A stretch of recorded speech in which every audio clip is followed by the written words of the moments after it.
the radical, fundamental principles of freedom, rational self-interest, and individual rights. This is the Yaron Brook Show. All right, everybody, welcome to Yaron Brook Show on this Sunday. It's noon here. I'm still in Colorado and still traveling. So yeah, thanks for joining me. For most of you, it's probably afternoon, and hopefully you're having a fantastic weekend. All right, so I'm still in Colorado. I spent most of yesterday in Rocky Mountain National Park. If you've never been there, highly recommended. It's a beautiful park. Did a number of hikes, most of short, but elevation is high, and you're usually, when you're hiking, you're going up, so you're increasing elevation, and the end result of that was wow. I mean, my Apple Watch and my Whoop, right? I have a Whoop. Were all telling me that was the most exercise I've ever done. Now that's of course not true, because I haven't had a Whoop or a Apple Watch forever, but it certainly was a lot of exercise relative to what I'm used to. It turns out that hiking in high elevations and hiking up and doing a number of hikes in a day consumes a lot more calories and consumes a lot more energy. Well, that is calories. But elevates your heart rate even more than, I don't know, do an hour of elliptical every day. So it was intense, but it was a lot of fun. I did it with my son, and we had a great time. So all of that is good, and we had a good time. Anyway, I thought I'd do a show today before we head to Denver, and then flying home tomorrow night. I'll be home tomorrow around midnight. I know all right, so flying home tomorrow, reach home at midnight. So certainly on Tuesday, we'll get back to regular shows, and the rest of the week should be regular shows. Actually, the rest of the month, if unless something happens, the rest of the month should be pretty regular shows. I don't know why the camera is. You guys seen this where it kind of goes in and out of focus? Let me try something different. Let me try this. Let's see if that also, does this take us in and out of focus as well? Maybe even more so? I don't know. Let me know if you see the camera going in and out of focus, and I'll see if I can get the camera right. This is my travel camera, and for some reason, I think this is better. All right. So lesson learned. Yeah, I think this is better. All right, this is, yeah, I will say, it turns out that I'm much more sensitive to altitude now than I have been in the past. I did get, Ian says he was in Cusco and walked a lot there. I got so sick in Cusco, God. I mean, it was a combination of, I think, the altitude, and I got a virus, I think, in Lima before we left. And by the time we got to start traveling around Cusco and going to Machu Picchu, I was really out of it. I had this sore throat, worst I've ever had. It was really bad. Anyway, managed to do that. Everything's good. So yes. So today we're going to do a show. I thought we would cover a political topic, and in this case, we've talked a lot about. Oh, just a reminder, of course, we do have a target for today. We have a target for the month, and the month is coming to an end here. So today is kind of crucial for us to be able to meet that monthly target. So we really, I hope you guys are all ready to help reach our 650 super chat target. We will. So I'll take questions. You can use stickers. Not a lot of people watching live right now. Hopefully more people will join as the show goes along.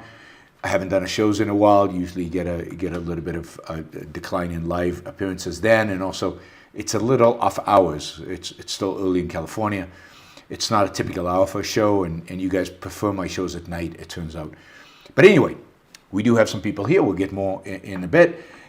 So at the end of the day, I hope that you guys will help us get to the 650 target for today.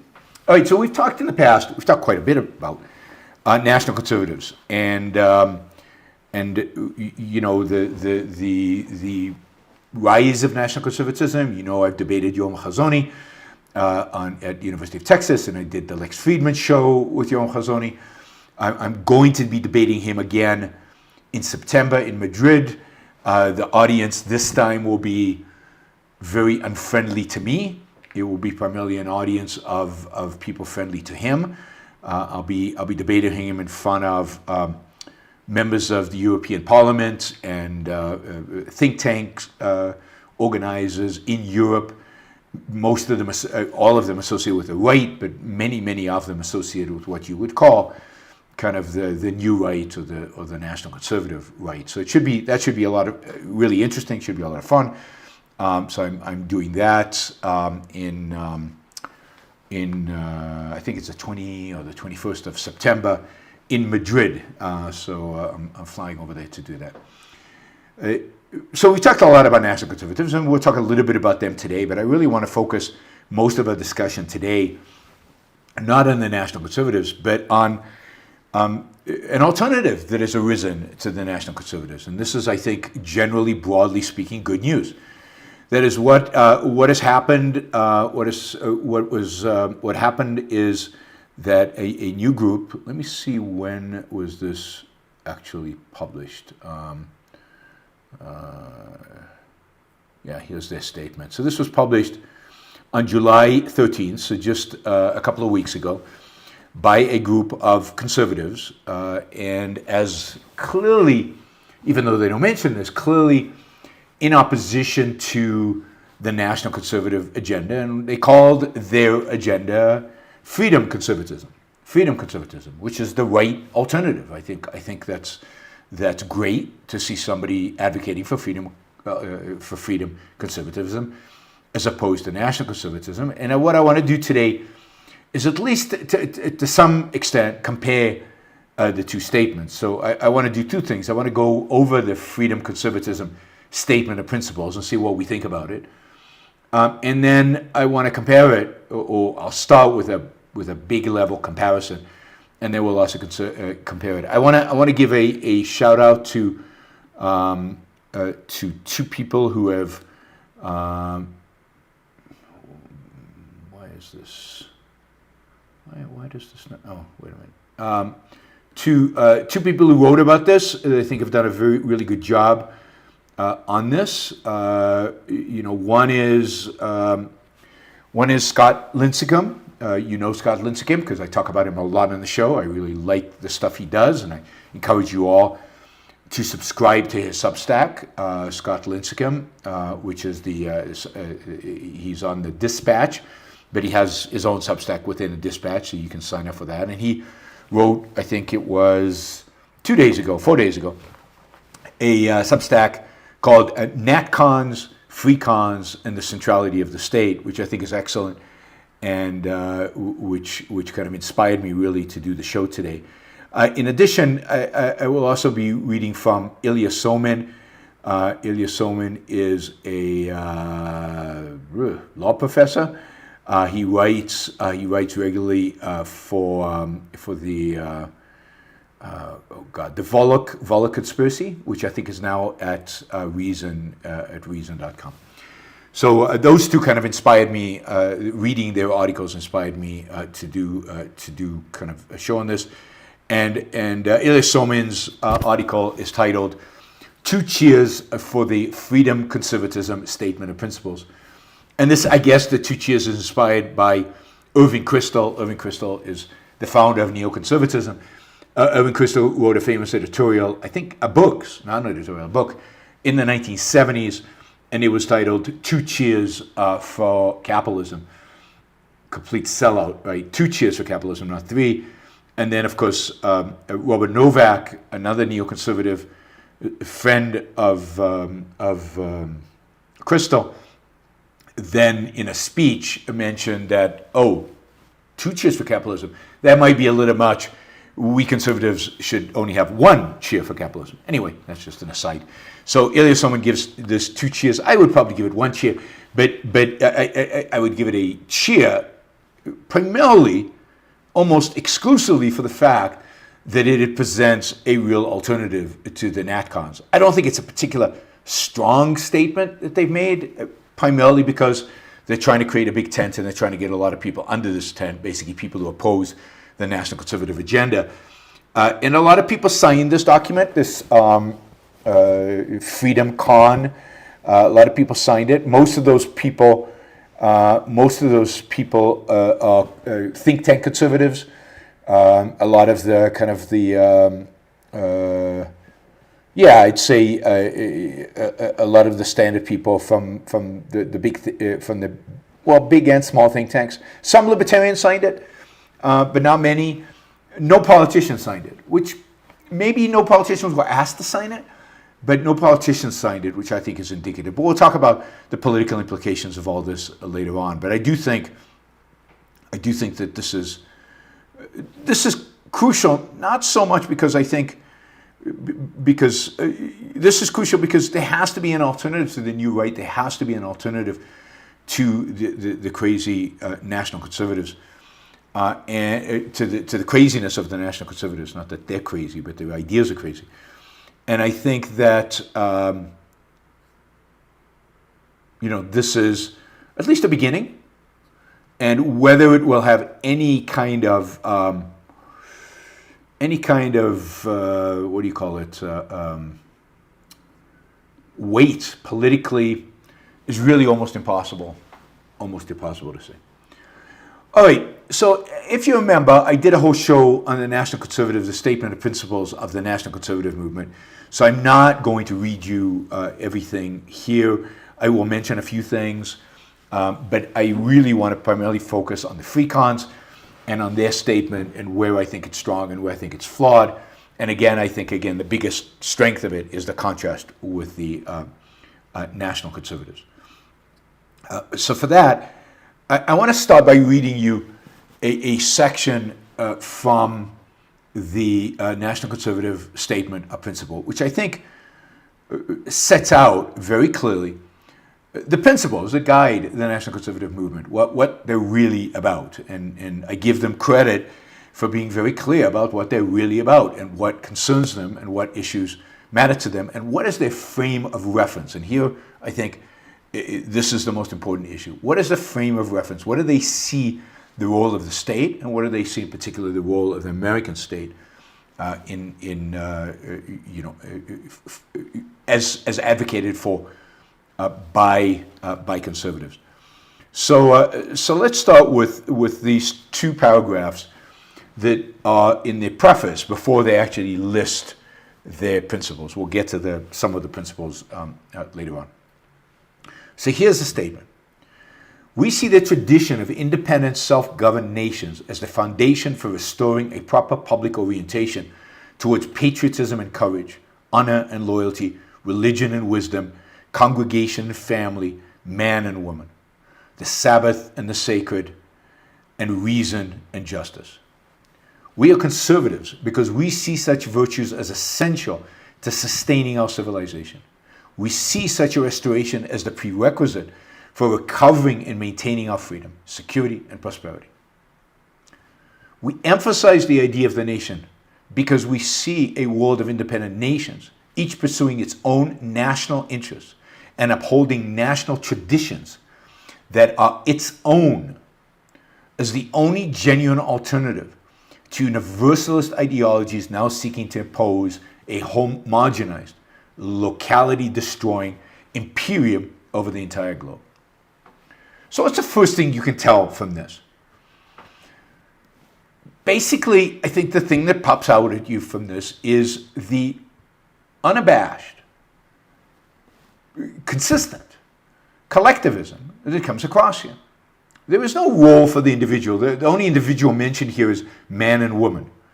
But more, I suspect man and woman are there to counter the idea of, what is a woman, what is a man, rather than as a emphasis on the individual. Everything here is focused around the nation. Patriotism, courage, honor, loyalty, religion, the Sabbath. They throw in here reason because everybody claims to be an advocate for reason. But the fundamental here is the nation, and they say this. We emphasize the idea of the nation and independent nations, each pursuing their own goals. And there's something here that they reject. And they say right up front that they reject it. What are they rejecting? They're rejecting a universalist ideology, any universalist ideology. A universalist ideology means an ideology that basically says there are things that are good for all men, in all places, at all times. And they're rejecting any such notion. So, for example, the notion of freedom is good for all men, in all places, at all time, is something they reject. Because for them, freedom depends on your national tradition. And it depends on the national interest. And if it is deemed in the nation's interest or in the nation's tradition not to have freedom, then there should be no freedom. There should be no freedom. So the focus of the national conservatives, as stated in their title, National Conservatism, national, is on the nation as the primary entity, is on the nation as the moral entity, as on the nation as determining all. This is a purely collectivistic statement with the idea that the interest of the nation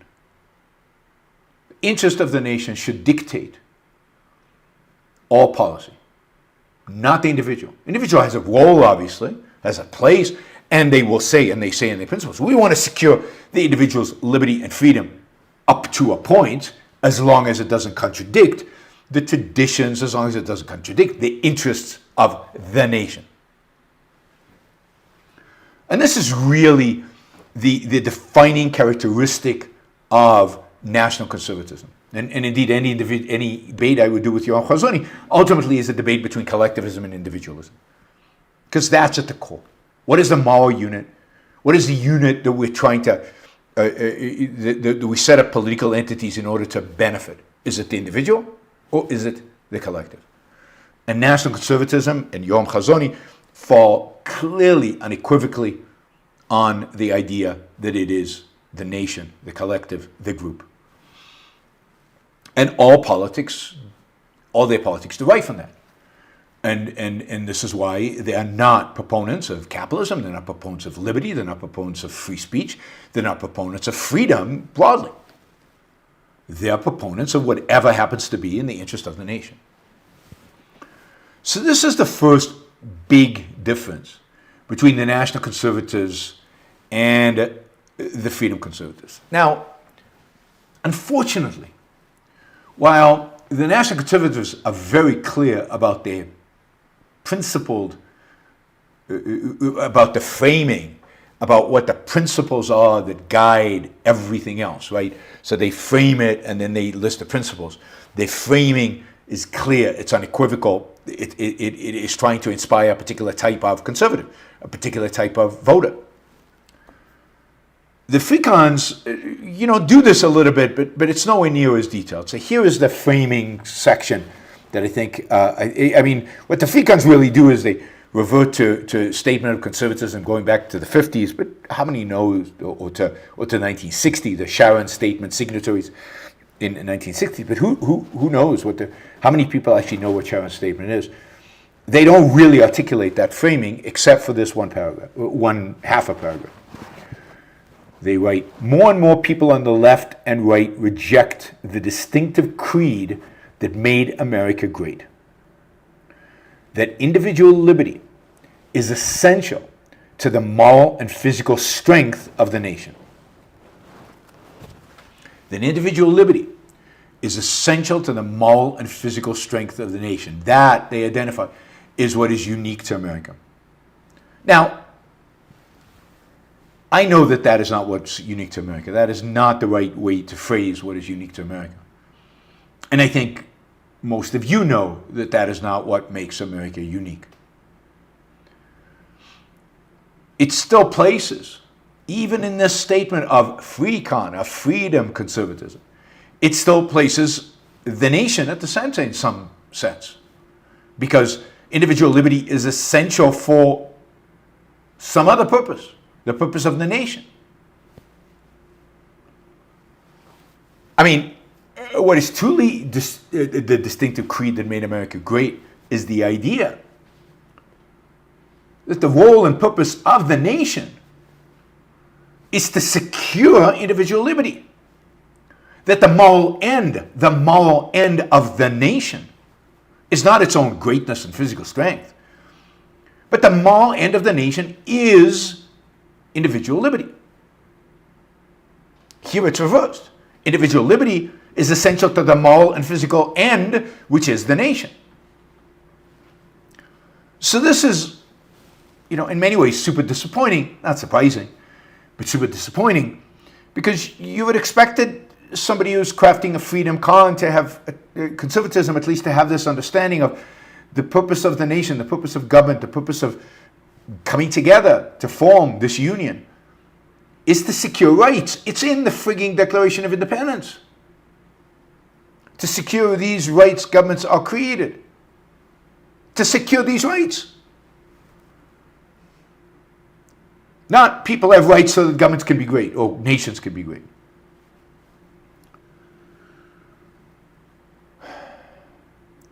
So it's already weak.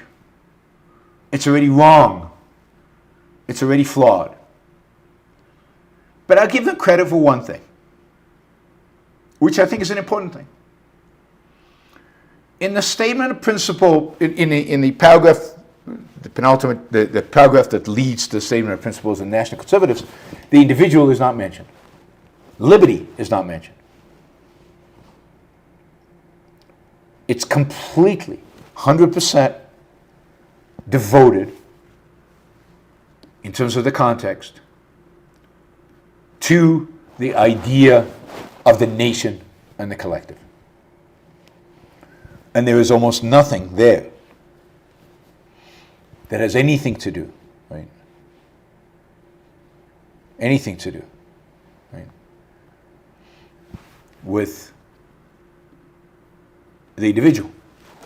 Here at least they are placing the individual somewhere.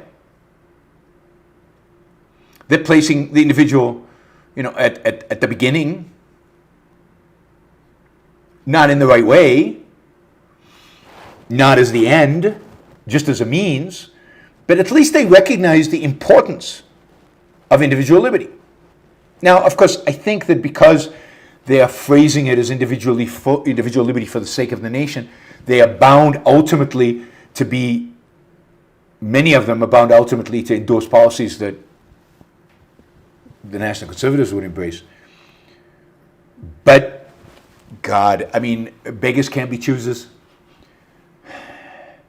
And I'll take somebody recognizing the role and the importance of individual liberty over somebody who has no sense of that.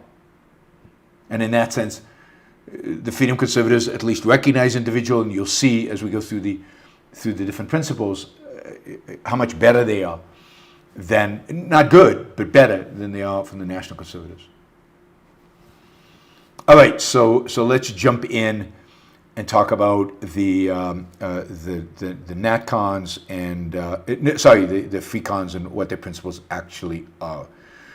Jonathan reminds us that if you really want to get a sense of what Americanism means, if you really want to get a sense of what a statement of principles around a truly free country, a truly freedom agenda, not a free conservative, but a freedom agenda looks like, then I would highly recommend the book that Jonathan edited, which contains, of course, the key essay by Ayn Rand, and I have an essay in there, and that is, his textbook on Americanism by Ayn Rand. So I highly recommend New Textbook on Americanism by Ayn Rand, edited by Jonathan Honing. You can find it in a variety of different places. Go get it, go buy it, go spread the word, learn it, study it, and then articulate those ideas as you go out into the world and are active in whatever framework you are. And maybe one day, maybe Jonathan can lead this, but maybe one day we will have a truly American political party. I don't think you have to call it the capitalist political party. I think it would be cool if you had an American political party standing for Americanism, right? That would be the political party we could all get excited about, right? I mean, we could take the platform from the capitalist party and apply it here, but I like the name American Party, American candidates. Okay, so let's look at some of these principles. So the first, and here again, this they need to be commended for. When people do something decent, then you got to say, the first principle that they articulate is liberty. Now, they don't define it right and everything, but the first principle they articulate is liberty. I want to go, let me just find quickly one of the challenges I have is I'm doing the show off of the screen of a laptop, a small laptop for that. And so it's hard to have all the documents laid out, plus watching your questions and plus everything else in the chat. So here, the first principle of the Natcons, the first principles of the National Conservatives is national independence. Each nation capable of self-government should chart its own course in accordance with its own particular constitutional, linguistic, and religious inheritance. We endorse a policy of basically strengthening independent, self-governing nations. All right. Now here's the first principle of the Freecons. Liberty. Among Americans' most fundamental rights is the right to be free from the restrictions of arbitrary force, a right that in turn derives from the inseparability of free will from what it means to be human.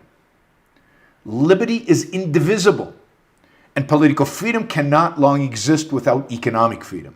Okay, so it's trying to package a lot of stuff in here, and none of it's particularly well articulated, but, okay, among Americans' most fundamental rights is the right to be free from restrictions of arbitrary force.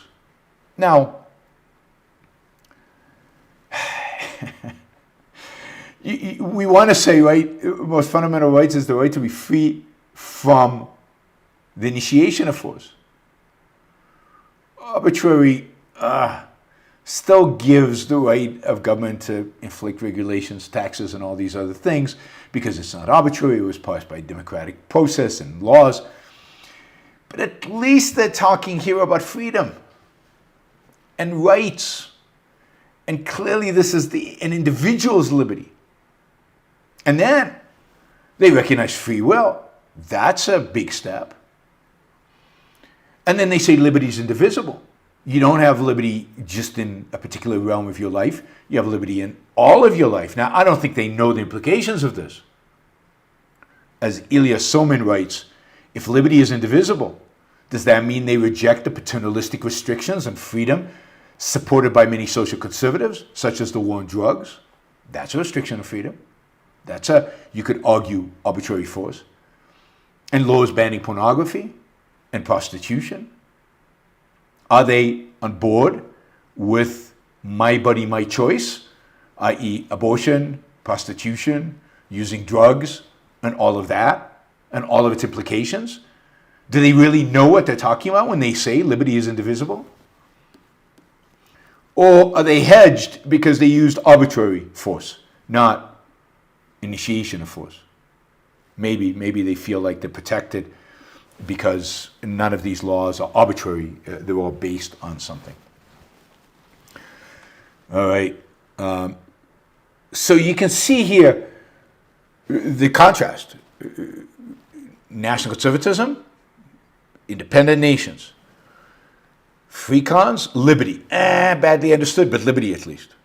And you could argue that it's bad because they're using the term liberty and they misunderstand it and that pollutes it.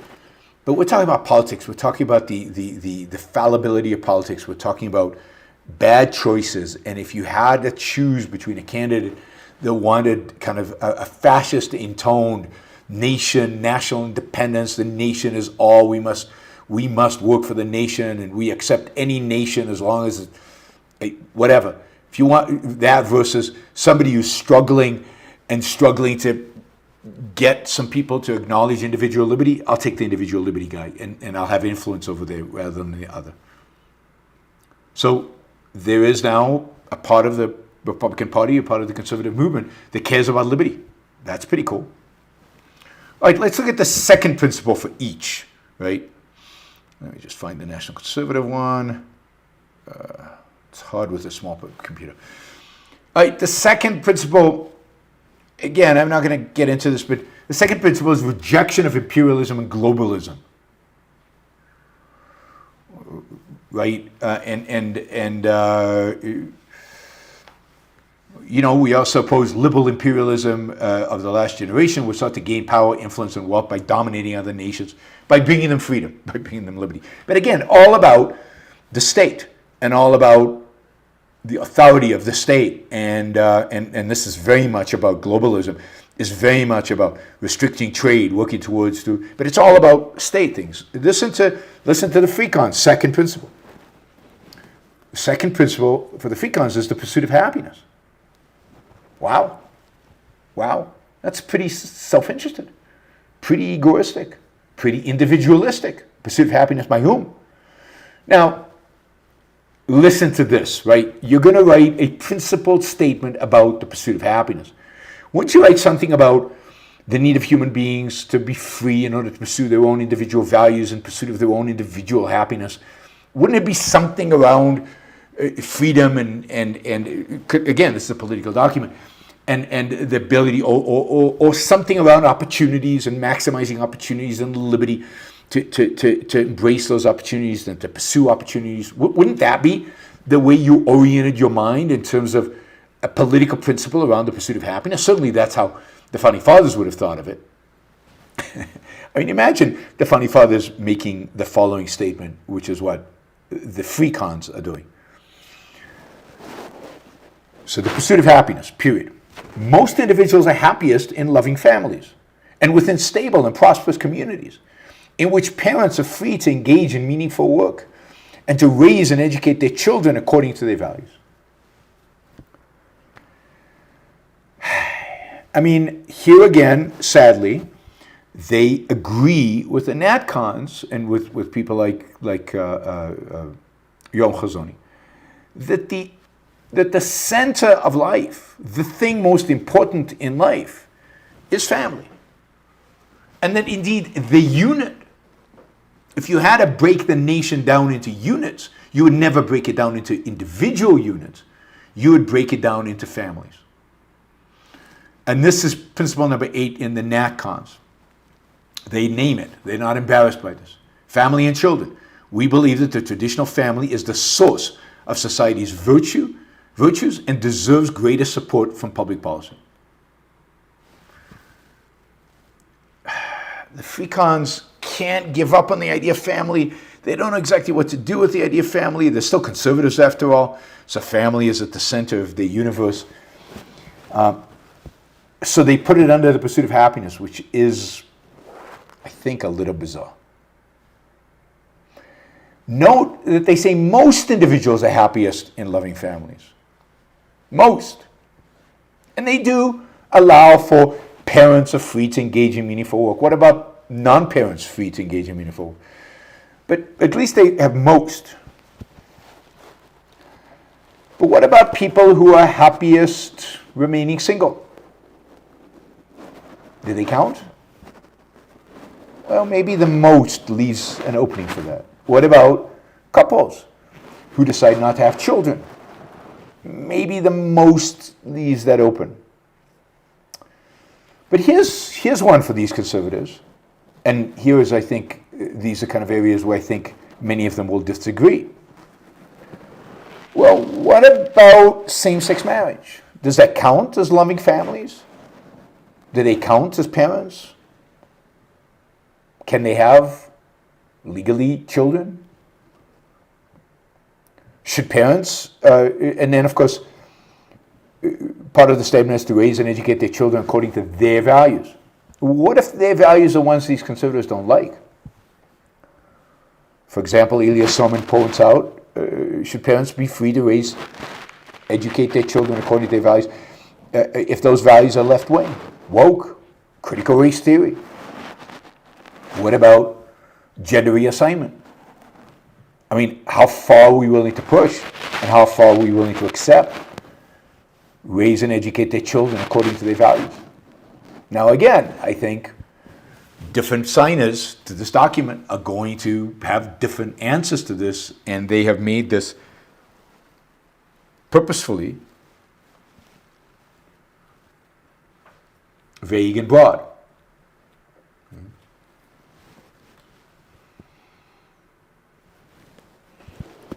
All right. So that's principle number 2. Principle number three, the foundations of prosperity. Okay, this is good. Prosperity is a good thing. They write, the free enterprise system is the foundation of prosperity. Absolutely. It would be nice to say capitalism, but let's not push our luck. We're not going to get much of what we want. So free enterprise, we'll have to settle for that. Americans can only prosper in an economy in which they can afford the basics of everyday life: food, shelter, healthcare, and energy. Okay. A corrosive combination of government intervention and private cronyism is making these basics unaffordable to many Americans. We commit to reducing the cost of living through competitive markets, greater individual choice, and free trade with free people, while upholding the rule of law, freedom of contract, and freedom of association. Fine. All of this is fine. I mean, it's mostly good. Well, I'll critique a few things about it. But, God, you read these things and you realize, what you really realize, and what you, I think, should realize, those of you who generally agree with me, generally fans of Ayn Rand or supportive of Ayn Rand's philosophy, you read these things and what you realize is how different our whole approach to the world, even to the question of prosperity, is from everybody else. Everybody else. And here's the fundamental. If you were writing something about prosperity, would you start with people can have to afford food, shelter, healthcare, and energy? That's so motivated by altruism. We have to first take care of the weakest. But then, even if you started there, or even if you mentioned that, wouldn't it be really, really important to mention what provides food, shelter, healthcare, and energy? Now, what they're talking about is reducing cost of living. Is that what it's about, reducing cost of living? Is that what we're about? Isn't prosperity about growth? About not reducing the cost of living, but increasing prosperity, increasing quality of life, increasing standard of living, increasing the affordability of everything, not just this basic stuff. It's about prospering economically. So this is just the basics. So what do they attribute successfully reducing the cost of living? God, I hate that terminology. Competitive markets, great individual choice, free trade with free people. We'll get to that in a minute. Upholding the rule of law, freedom of contract, freedom of association. I like all of those except free trade with free people. But I like all of those.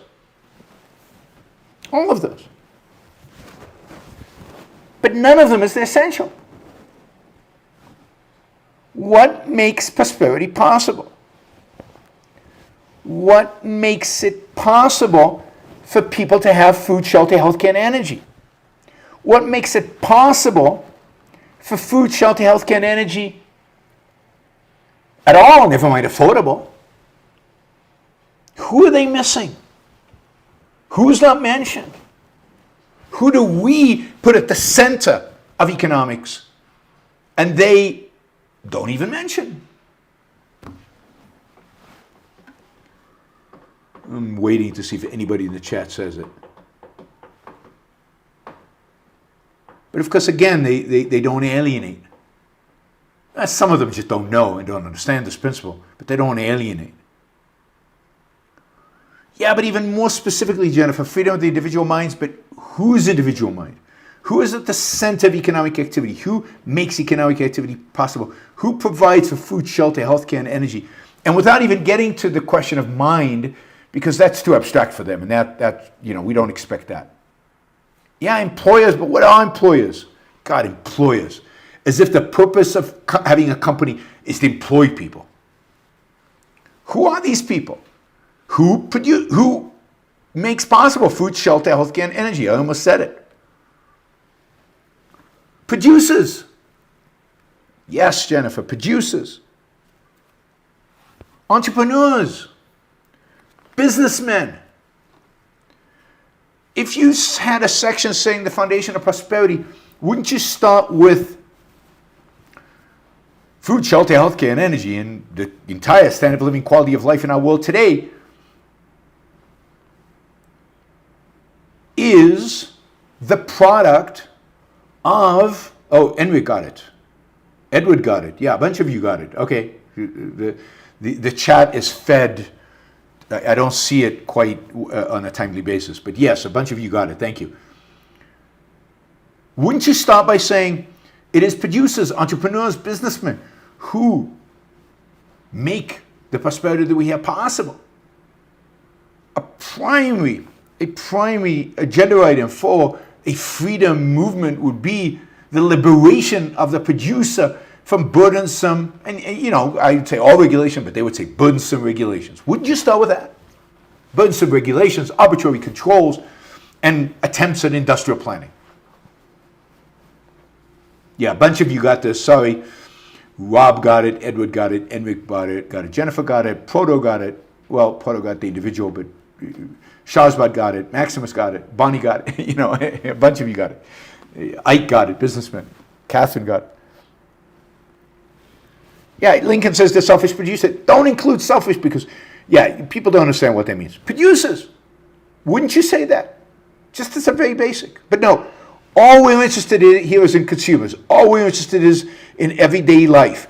All we're interested is in the boring, the lowest common denominator, the lowest common denominator possible. Food, shelter, healthcare, and energy. Not technology. Not progress. Not nuclear energy.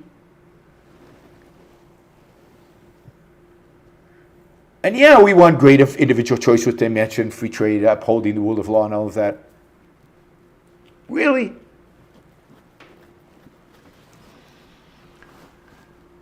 Now, as it goes, everything here is pretty much right, except as it goes, right? Which is not far. But except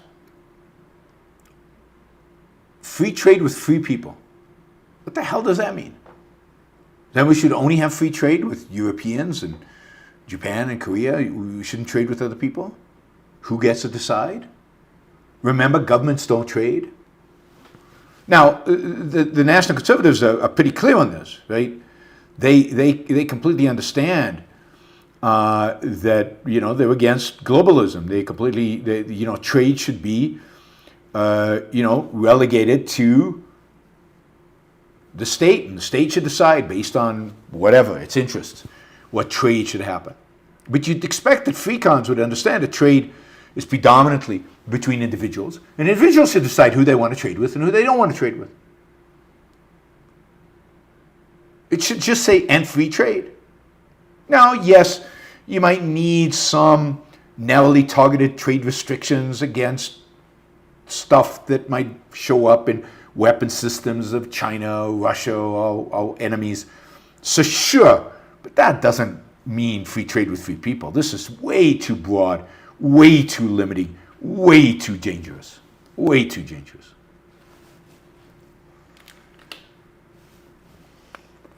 All right, I'm just looking quickly at our super chat, and we're way behind, guys. I mean, I really appreciate it if you guys would step up, if you value what I do, if you value shows like this. I mean, where else are you going to hear this? Nobody else does this stuff. So if you're prepared to trade value for value, this is probably the last show of the month. So it would be great. We've got about 70 people watching live right now. So I don't know, but, $10 from each of you would be great. $5 would be fine, but we certainly need to do better than what we're doing so far. All right. So far, again, they're focused on prosperity. They're focused on free markets. The counter to this was the Natcons. They have a section, one of their principles is free enterprise, right? And they actually, in the free enterprise point, they say individual liberties, right? But then they say, but the free market cannot be absolute.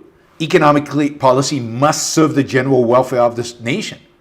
Today's globalized markets allow hostile foreign powers to despoil America and other countries of their manufacturing capabilities, weakening them economically and dividing them internally. A prudent national economic policy should promote free enterprise, but it must also mitigate threats to national interest, aggressively pursue economic independence and from hostile power, nurture industries crucial for national defense, and restore and upgrade manufacturing capabilities crucial to the public welfare. As soon as you have crucial to the public welfare, there is no free enterprise. It's dead. It's gone. It's finished. It's a joke. So the Natcons are clearly against free trade and free enterprise and capitalism and individual liberty. Individual liberty is fine as long as it doesn't contradict XYZ. The Freecons acknowledge that we need competitive markets, great individual choice, free trade, to an extent, rule of law, freedom of contract, and so on and so forth. We'll get to rule of law in a minute. There's something to be said about rule of law. Ilya Somin is very good on that. All right, then the next principle. This is this is going too slowly. We need to speed it up. The next one is this one is full faith and credit, which is kind of why use that term? It's such a technical term. Skyrocketing federal debt, which now exceeds the annual economic output of the United States, is an existential threat to the future prosperity, liberty, and happiness of Americans. All true. We commit to building a constructive reform agenda that can restore America's fiscal sustainability, ensuring that future generations inherit a more prosperous and secure nation than the one now inhabited. I mean, okay, who's against that? It would be nice if they actually mentioned entitlement spending and the need to reform it and cut it and so-called, because you can't get fiscal responsibility without that. They're afraid to say it, and they know nobody supports that. But that's really what's necessary, if someone mentions that. So we need more responsible government spending. That's something you will not get from the Natcons. The Natcons are, whatever it takes. They're much more friendly towards modern monetary theory because they want to be able to have the money to spend on this.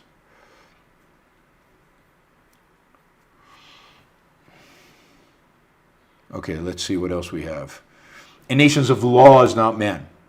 That's good. That's a really good one, right? Equality under the law is a foundational principle of American liberty. Unfortunately, today this principle is under attack from those who believe that the rule of law does not apply to them. One manifestation of this problem is the explosion of unaccountable, unelected regulators that routinely exceed their statutory authority and abridge America's constitutional rights. The president should only nominate policymakers and judges who are committed to upholding these rights. I mean, the problem here is not regulators.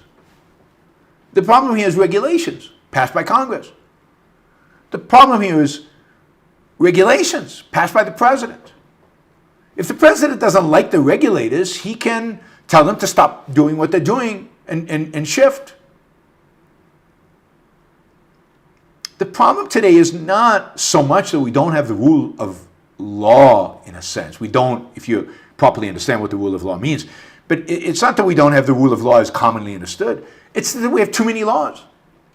Way too many laws. It's not unaccountable and unelected regulators. It's that politicians, presidents, congresspeople, and the people who elect them, us, support regulations and support the controls.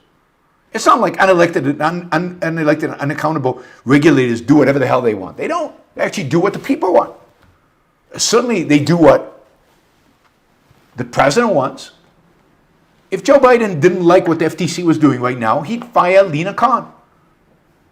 He can do that. But he doesn't. Not because she's unaccountable, unelected, but because he supports her. And that's true of every president. So if you want to eliminate the regulatory state, you don't eliminate regulators, you eliminate the laws. This is what I said during the Trump presidency. You eliminate the laws, as Jimmy Carter did, as Ronald Reagan did. You pass legislation that eliminates regulations. And ideally shuts down some of the regulatory agencies, if not all of them. All right, here's one, right, that we should like, right? Here's one. The principle is Americans by choice. This is one that certainly, the Natcons, Freecons hopefully are better than the Natcons on. Immigration is a principal driver of American prosperity and achievement. All right. America is exceptional because anyone from any corner of the earth can seek to live in America and become an American. That's pretty cool. Even the Natcons, they start off their immigration section by saying, immigration has made immense contribution to the strength and prosperity of Western nations. So everybody agrees. Immigration is fabulous. The Freecons continue. Nearly all American citizens descend from someone who came here from somewhere else, and we must treat all citizens equally under the law. To this end, the United States as a sovereign nation has the right to secure its borders and design a rational immigration policy built on the rule of law that advances the interests and values of American citizens. What? So to the end of everybody equally before the law, and to the end of the recognition of the value of immigration to the country, and that we're all children of immigrants, to that end we need to do what? Secure our borders and design an immigration policy that advances the interests and values of American citizens? I mean, yes, if you really understood what the interests and values of American citizens were, that would be true. But really? And if you restrict immigration, what about liberty? What happened to that liberty on top?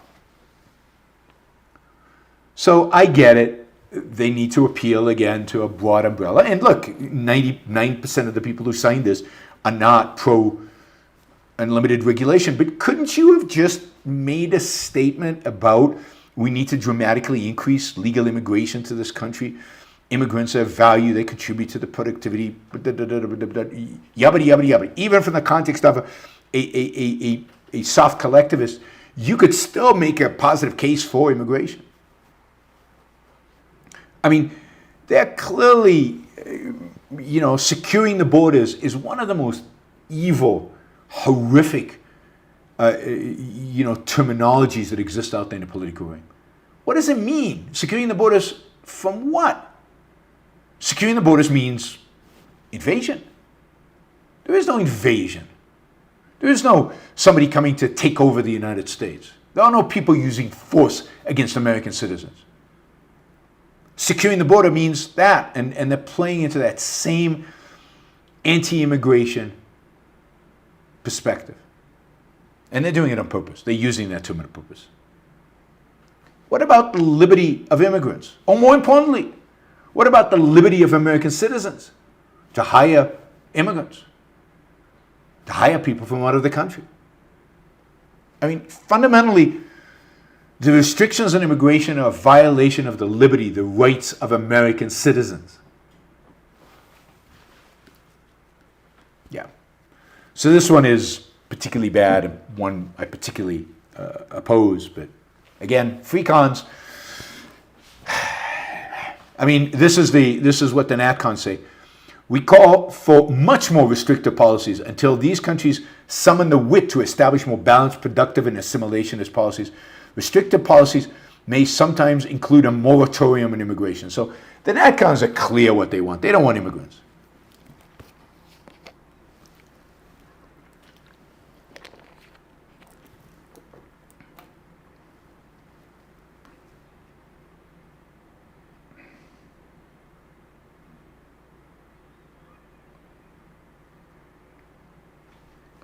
So, the Natcons are at least honest about this. All right, let's see. All right, we're making slight progress on the super chats. I really appreciate that. Thanks, guys. I guess to really get to our goal, we need somebody to step in with like the 50, 100, something like that. Happens once in a while, but let's see. We usually make our targets. We maybe not in the afternoon with so few people live. All right.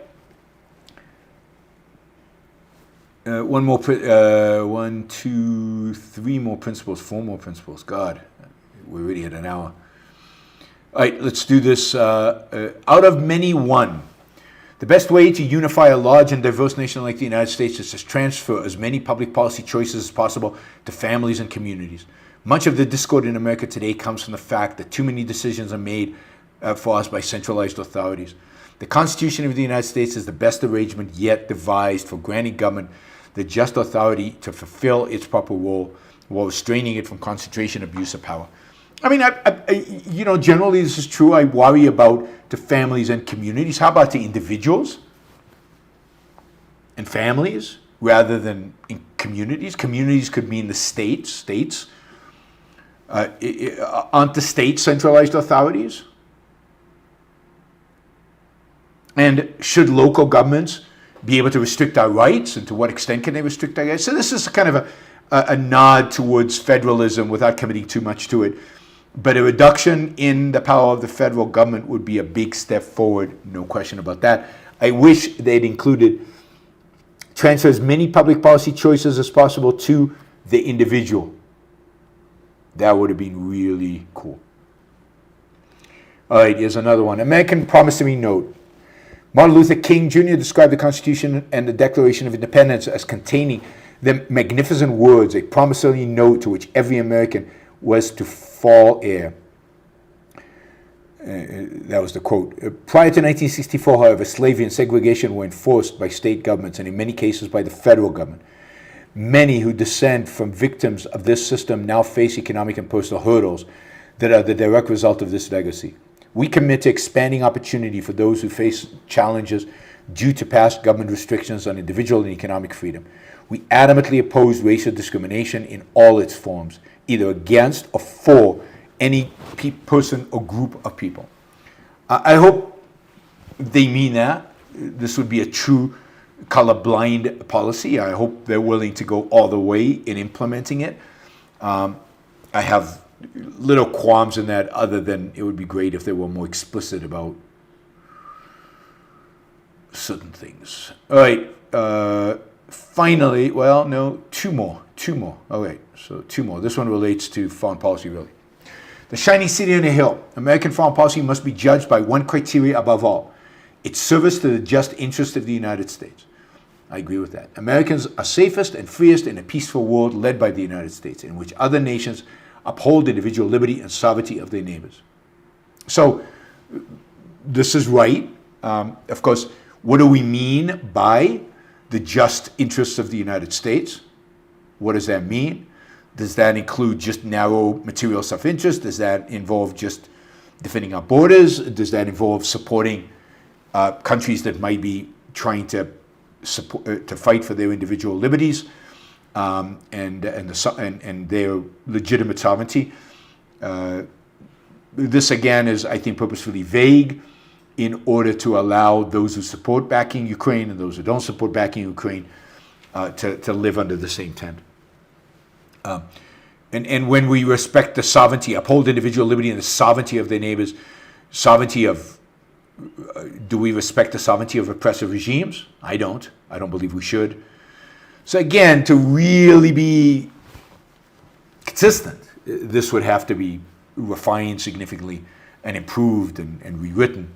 But that would be hard. It would be nice if in a statement like this, something about protecting the individual rights of American citizens was at the core of our foreign policy. But that's expecting too much. Conflict between individual liberty and sovereignty and all these things are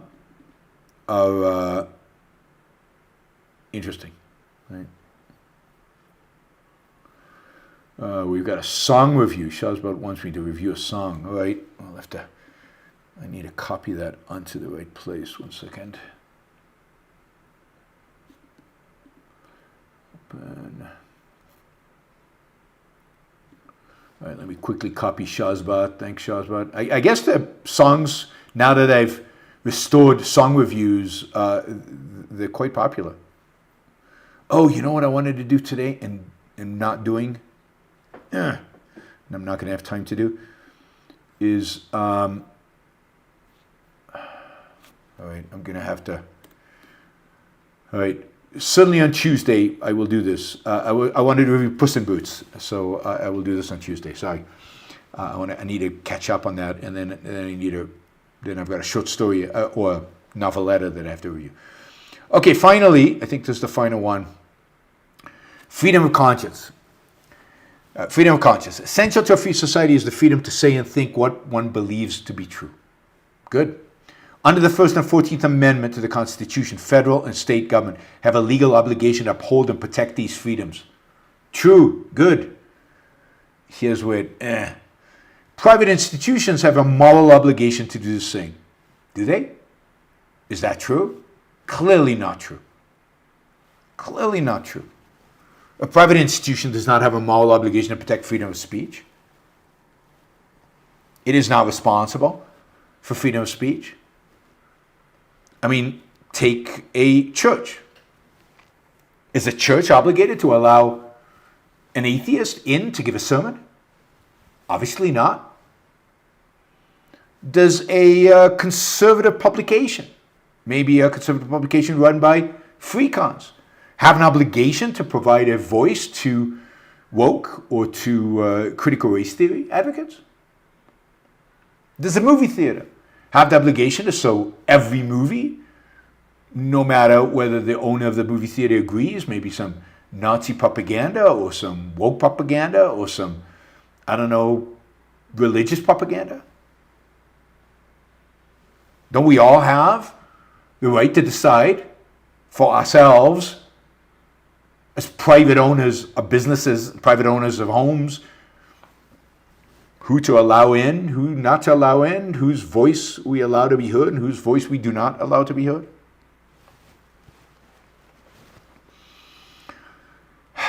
So, again, we could actually do a compare and contrast, section by section, of every one of the principles between the Natcons and the Freecons.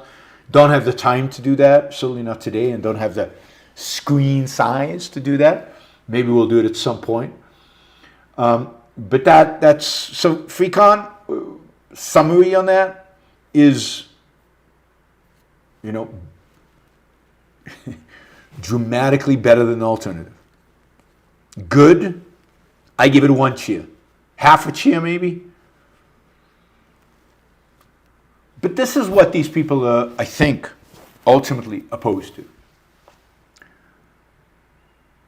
And that is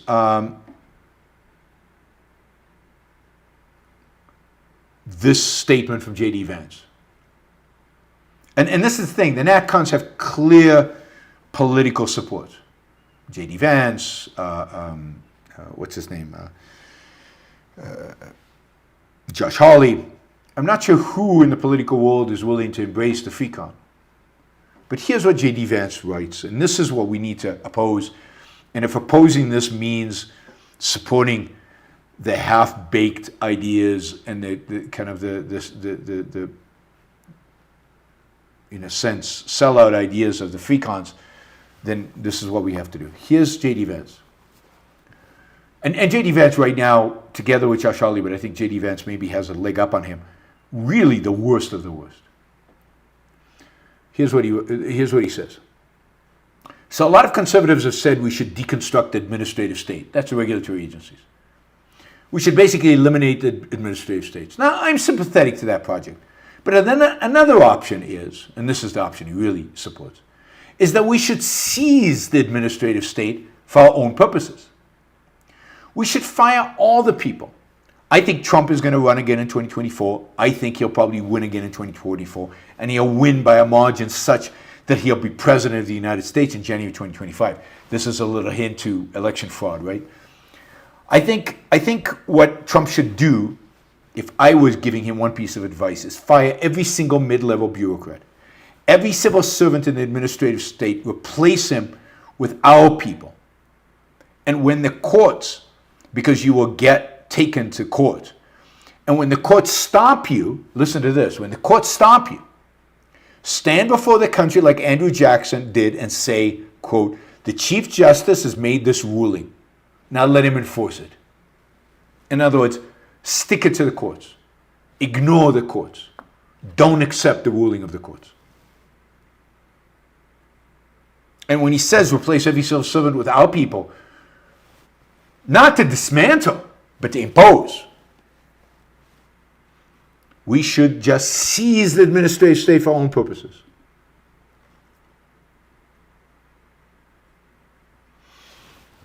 So, or he says elsewhere, if we're going to actually really affect real change in this country, it will require us completely replacing the existing ruling class with another ruling class. Ruling class. Ruling. That's the Natcons. So God, do we have to oppose that? Do we have to oppose them and find something better, significantly better? All right, we've made some real headway in terms of getting to our goal. So we're now, thank you, Shazbat, who put in $120 for the song, even though we only had to do 100. So thank you, Shazbat. We're still 280 short, so there's still 14 $20 questions. Or we could do 5 $50 questions. We'd get there as well. So thank you. Let's see, Ragnar did $20 as a sticker. Mitchell, thank you. Let's see, Enric, thank you. Who else did stickers? Kenny, thank you. Catherine, thank you. Darlene, friend Harper, and there might be others. William, yeah, and I probably missed some, so I apologize for that, but thank you guys. Ruling class, ruling, they rule over us. God, we have to replace them, not get away with ruling, but get away with. All right. Let's start with $20 super chats. Michael says, is communism a more consistent application of altruism than fascism, nationalism? Because fascism is structured around hierarchies. It doesn't have the egalitarian element, which seems like consistent altruism would demand. Well, it's not clear that that's what consistent altruism will demand. It's quite possible that what consistent altruism demands is sacrifice for something. Christianity has you sacrificing for God. That's a pretty consistent, and everybody should sacrifice to God. And fascism has you sacrificing for the state or for the race.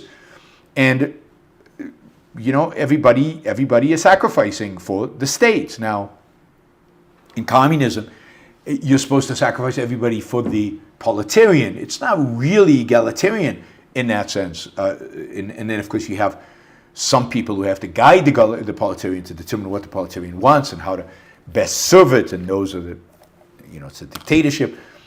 So they're all forms of consistent of altruism. None of them are 100% consistent. It's not like Stalin sacrificed for the proletarian. He was sacrificed too. I mean, what's really the difference between a Stalin and a Hitler? They're still at the top of the hierarchy. They still have hierarchies. Even communism has a hierarchy. You can't get anything done without a hierarchy. So I don't think there's a difference. I mean, I think the Pol Pot, kill all the people who have an education, kill anybody who's good at anything, or the kind of idea of not teaching algebra to kids because you don't want them to get ahead. That form of egalitarianism is the most consistent form of altruism. But it cannot manifest itself in a political system because it cannot survive. It is so evil. It is so self-destructive that it collapses very quickly.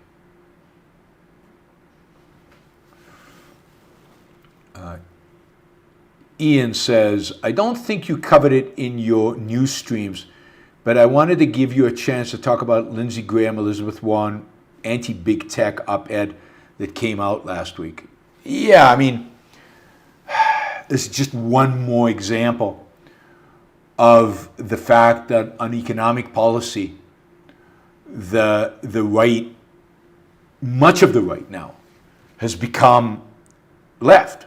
It just completely agrees with left. You've got Vance and Elizabeth Warren. You've got Vance and Bernie Sanders. I can't remember if I had a list of this.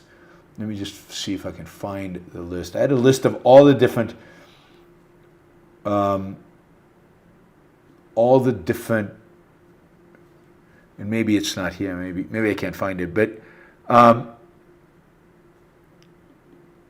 had a list of all the different Republicans working with Democrats to achieve, statism, a statist economic policies. And it's just horrific how many of them today have bought into this. I'm still looking for this. I think this is it. See if I can find this list. Yeah, here we go. J.D. Vance and Bernie Sanders on trade with developing countries. Josh Hawley and Amy Klobuchar on antitrust and the Gilded Age. They call it the Gilded Age. Marco Rubio, who used to be, a long time ago, supposedly a Freecon, not anymore, and Sherrod Brown on stock buybacks. They hate stock buybacks for some reason. Tom Cotton and Jared Bernstein on industrial policy. And of course, we just heard Lindsey Graham and Elizabeth Warren on anti-big tech. Again, I've said this to you over and over and over and over again for months, years now, really. The Trump presidency shifted the Republican Party in ways that are hard to completely contemplate, that are hard to really see through all the implications of it. But have shifted it in a way that the Republican Party is no longer a semblance of free markets. And these Freecons, there are not that many of them. They're the minority within the Republican Party. They're the minority within conservatism. And what we're seeing is more and more of these Republican Democrats agreeing, Tucker Carlson being the best representation, Tucker Carlson embracing Elizabeth Warren's economic policies. And if you've never seen that show where Tucker Carlson basically takes Elizabeth Warren's economic policy when she ran for president and says, I basically agree with everything here. And they do. This is the point. The point is that we've lost our economic liberty and nobody out there is protecting our economic liberty. These Freecons are doing it a little bit. A little bit is better than nothing, so I'll take it. The only political candidate right now running for president who I can think is somewhat consistent with the Freecon, not with us, but with Freecons, would be Nikki Haley. And she has, what, a 0.0 chance of being nominated?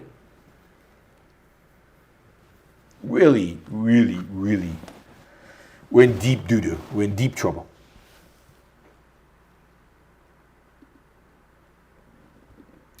Andrew, speaking technically, do you view these principles as principles? When a principle be given by most people, it seems a lot of dangerous ideas can follow. Well, of course, none of these are principles, right? They're not real principles. They're not objective. Almost none of the formulations they give are objective formulations that are clear-cut, that you know exactly what it means. It gives you particular specific guidance. In that sense, I think the principles of the Natcons are better than these principles. Not better, but more like principles. These are too mushy. But they're mushy on purpose. They're mushy principles on purpose. So yes, I agree. They're not, certainly technically, they're not principles.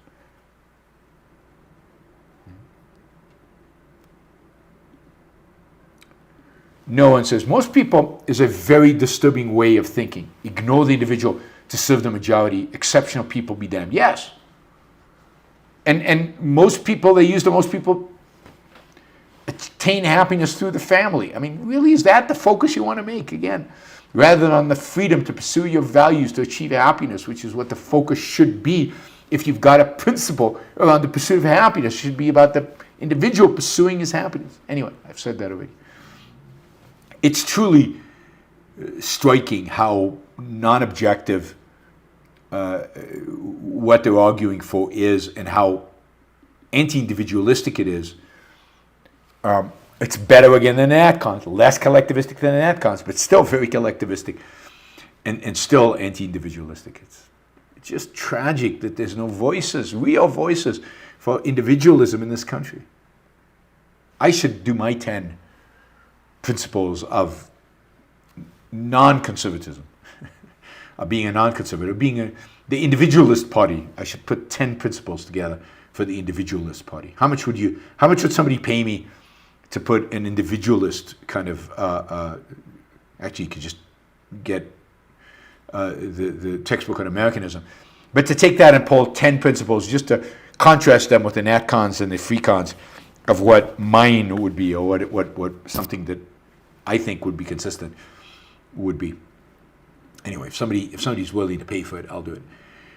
People still think like that Goldwater dude, yeah, the one I debated, that we put up the interview with him on YouTube a few days ago. Individualism means a lone wolf away from the safety of the pack. Why is it so hard for them to understand what we mean? Well, because they are constantly bombarded with collectivist messages. I mean, there's just nobody out there who doesn't think collectivistically. Even when they try to think in terms of individual liberty, as the Freecons tried, they cannot do it. They cannot do it. So to try to and the collectivists have over and over again said to us, well, to be an individualist, nobody wants to do that. It's a desert island. It's living by yourself. Don't we depend on other people? I mean, all this crap. And they say it over and over again. And since everything we get is from the perspective of collectivism, and have gotten for 3,000 years. I mean, what this shows, Jennifer, really what this shows is the extent to which the Enlightenment is an achievement. The extent to which it was so amazing and such a stunning step forward for humanity, such a massive intellectual achievement, what John Locke did in defining individual rights, and what the founders did in building a political system to protect those individual rights, and building a political system consistent with individualism.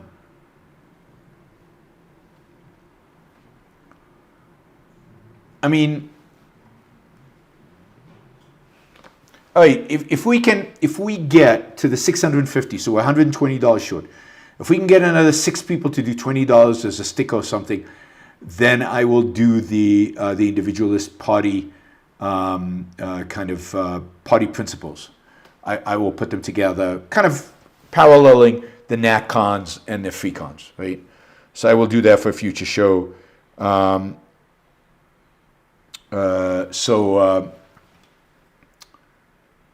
Feel free to.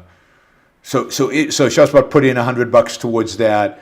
Gene says he's willing to do $20, but you need to do $20, and 5 more people need to do $20. There, Gene just put in $20, so we're at $120. So we need $100 and I will put that together. So it's just such an achievement to think as an individualist. It's just such an achievement to think politically about individualism, and think about what a culture of individualists looks like, what individualism looks like.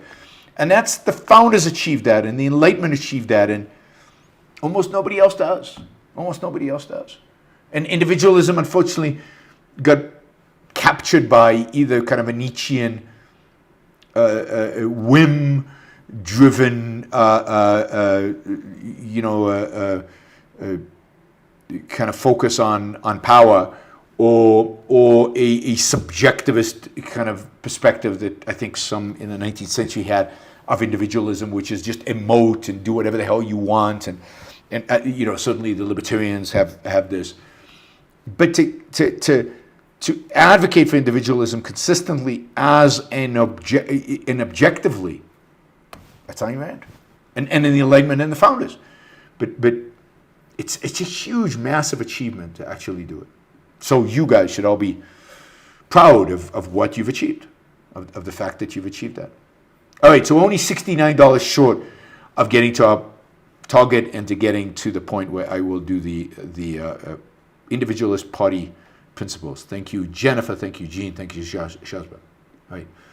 Michael says, I don't see why you couldn't be an advisor to a Desantis or Vivek administration. Have you ever attempted to reach out to a sitting president administration? Even members of Trump team used to watch your show. Well, we know somebody watched my show who was in the White House, but we don't know who it was and how high level and anything. No, there's no way DeSantis would take me. I oppose pretty much everything that DeSantis stands for. I mean, DeSantis is one of these Natcons. He places the state at the center. There's nothing that DeSantis would want to hear from me. Vivek is more of a mixed bag because I don't know what Vivek actually stands for. But what value would they take from associating with me? What do they want to hear from me that they can't, that they don't already know or don't have people out there that are advocating for? And you know, look at how I'm framing things. You know, I'll do this project and you'll see. As compared to Freecons, I mean, all they need is some Freecon advisors and they'll be much better than they are. But neither Vivek or DeSantis want to hear about, I don't know, legalizing drugs instead of launching a war against the cartels across the Mexican border. I mean, there's just, you don't understand. If you think they would accept me as an advisor, I've reached out, I've proposed to people that I could advise them. They're not going to come to me. They'll take Alex because he advises them on something very narrow. But I'm advising them on something very broad, something very principled. And even Nikki Haley wouldn't do it because, again, but look, from a politician's perspective, I am poison. I'm poison. From a politician's perspective, do they really want to be able to say, oh, Yaron on a podcast said XYZ? Do they really want, why are you using him as an advisor? Do you really believe in that? I mean, God, can you imagine what I've said about religion? What I've said about drug legalization? What I've said about trade? What I've said about immigration? Did they want to be able, I mean, it would be suicide, political suicide for them. Look, I know you don't want to accept this. I don't want to accept it, but it's a reality, so I have to. The world is not ready for me and you. It's not ready for us. It just isn't. All right, thank you, Gail. Thank you, Kenny. Thank you, Catherine. Thank you, Enric. So here's the funny thing. We're short $2. $2. All right, Michael asks, are you seeing a small acceleration in the growth of objectivism? I've been seeing it. I can't say I have or haven't. I don't know. So no, I haven't. I'm glad you're seeing it. You're probably out there in the field more than I am. So that's great. Michael says, you said in an interview you don't care what happens beyond you and your children's lifetime.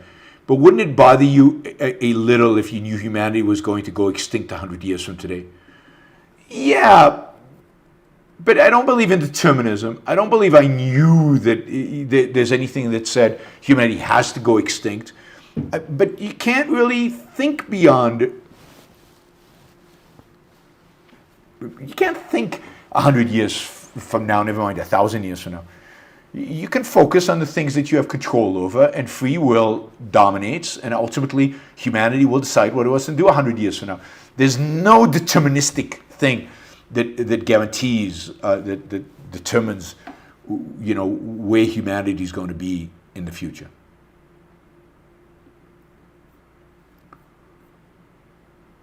All right, we have made it. So I will put together. It might take me a little while, but I will put together principles for a individualist party. Just principles, 10 principles, somewhat paralleling the principles as articulated by these two groups. I'll try to do it in their format, not necessarily the format that any one of us would ultimately write in a objectivist kind of constitution or something. All right, Jonathan says, Trump gave $700 million loan to yellow trucking. And I assume this is the Trump administration when he was president, not him personally. $700 million loan. Doesn't surprise me. Again, Trump was like, he's a central planner. He was all for the government intervening in the economy. He was quite proud of that, I think. And then Jonathan says, oh, well, maybe it is Trump. So I don't know, Jonathan. I don't know if Jonathan's still there. Is it that he personally owns 30% of the company? It is going bankrupt, Jonathan says. So maybe it's Donald Trump himself gave a $700 million loan, owns 30% of the company, and it's now going bankrupt. Whether it's Trump or the government, bad decisions. If it was the government, should have never been made. If it was Trump, bad investment. I don't think Trump is a particularly good businessman, core businessman, so it doesn't surprise me. Michael says, what is your view of Howard Stern? I mean, I don't like Howard Stern. I find it vulgar and, doesn't stand really for anything. And I remember Howard Stern when mostly he would talk about sex. He's kind of vaguely pro-free speech, and I guess that's good. But I don't think there's anything really to like about Howard Stern. He's just a loudmouth who doesn't really have anything positive. I don't think positive values that he articulates. Somebody asked if I've ever discussed the Capitalist Party. Yeah, I've discussed it many times. I like the platform. The platform is one I would endorse 100%, or 99%. I haven't read it in a while. Maybe there's something I disagree. But it hasn't, what I'd like to see is somebody running on that, some infrastructure for political party created around that, and that the Capitalist Party has not achieved. It has achieved a manifesto in a sense, but not more than that.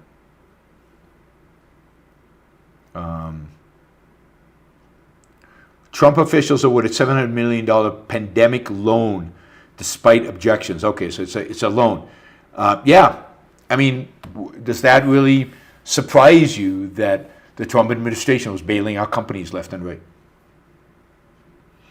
All right, Andrew says, some objectivists are taken in by conservatives' freedom to speak, but they're wolves in sheep's clothing, and their clothing is shedding. How do you suggest objectivists deal with hating the left such that they don't feel pro-right? I mean, we have to remember that both the left and the right represent the opposite of what we hold. We are individualists in politics. Individualism at the heart, at the core, individualism frames everything we do. The left and the right are collectivists of one form or another. We need to fight collectivism in all its forms. In all its forms. And once in a while we'll find somebody who's a little tilted towards individualism, a little bit more than the rest of the culture, these Freecons, for example. So yeah, we'll support them a little bit. But just a little bit, because they're just a little bit tilted towards individualism. They still can't escape their collectivist framing. But we must oppose national conservatives and people like them vehemently, fully, consistently, because they're full-fledged collectivists. And therefore they are the enemy. They are the enemy. Michael says, I think the national conservatives are going to get crushed in 2024. Free market types will rise from the ashes. I think you're wrong, Michael, but I hope you're right. I hope you're right. Utan says, how would you rank Financial Times, Wall Street Journal, and The Economist? Oh, God. I don't know. I mean, I probably read the Wall Street Journal the most. Well, they're each good for different things. I mean, The Economist is best for international coverage, what's going on in the world. You read stories that you won't read in the Wall Street Journal. The Financial Times has some really good in-depth analysis of what's going on in the world of business and finance, primarily Europe and the UK. And the Wall Street Journal has a broad analysis of, mainly it's very US focused. But in terms of editorial page, the Wall Street Journal is the best editorial page out there. So it has the best editorials. So I read the Wall Street Journal. I read primarily for the editorials. All right. Connor says, is there any way for the conservatives to ever get back to at least the Coolidge, Goldwater, Raegan of the world while getting over their obsession with Trump, Desantis, and Orban? I don't see how. I mean, I think this Freecon is an attempt to do that, but I don't see, I mean, the biggest weakness of it at the end is that it's not inspiring. Reagan was inspiring. He might have been flawed dramatically, but it was inspiring. The Freecon, their principles just don't strike me as inspiring. And so I don't see, and unless they get a figure who is willing to take these ideas and be inspired, then at least you can get back to Reagan. Goldwater, hardly, and Coolidge, God, I mean, the world has moved on. So I think ultimately we will get back to those, but I'm not sure we'll be conservatives leading the way.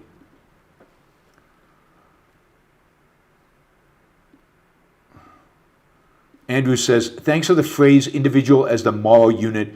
If that was the prevalent view, it would clarify many issues. Yeah, it would change everything. Proto, please review the DC comic book character Anarchy from May 1997. He develops his superpowers by studying objectivism and beats the crap out of Batman. Okay. I don't know where I can get my hands on something like that. Plus, reviews usually cost more than $10. Thanks, Proto, for pointing it out. I didn't know it existed. Frederick says, globalism equals capitalism equals immigration equals trade, international, local, individuals. Yes, they hate capitalism, they hate immigration, they hate trade. That's the Natcons. All right. Frank says, how can combat someone who keeps saying the U.S. provoked Putin to invade Ukraine? They toss around the word provoke like an excuse. Are they right? No, of course they're not right. Just give them quotes of Putin where he says Ukraine is part of Russia, the Ukrainian people are the Russian people, his longing for empire, his longing for the Soviet Union, Soviet Union breakup as being the biggest, what do you call it, geopolitical tragedy of the 20th century. I mean, Putin, in his own words, is the best answer to them. Michael asked, do you think statist intellectuals are more frustrated they can't get rid of capitalism, or free market intellectuals are more frustrated they can't achieve real capitalism? Oh, free market ones. We're far more removed from our ideal than they are from theirs. They're fine with leaving a little bit of free markets. They want free markets a little bit, right? Because they want the goose that lays golden eggs. They want to be able to steal those eggs. They want to be able to redistribute the eggs. That's the whole. That's how they, fund their system. Michael says, inside every cynical person is a disappointed idealist. I think that's mostly true. All right, guys. Thank you. The contributions today, both we reached our daily goal, but we also got us to our monthly goal, which is amazing, and so thank you. I will definitely be back on Tuesday. I might try to do a show, like a news show tomorrow. We'll see if I have time before my flight, but if not, I'll definitely see you Tuesday for a news roundup and a show in the evening, and I will do Puss in Boots on Tuesday. I need to do Puss in Boots. All right. Thank you, guys. Talk to you soon.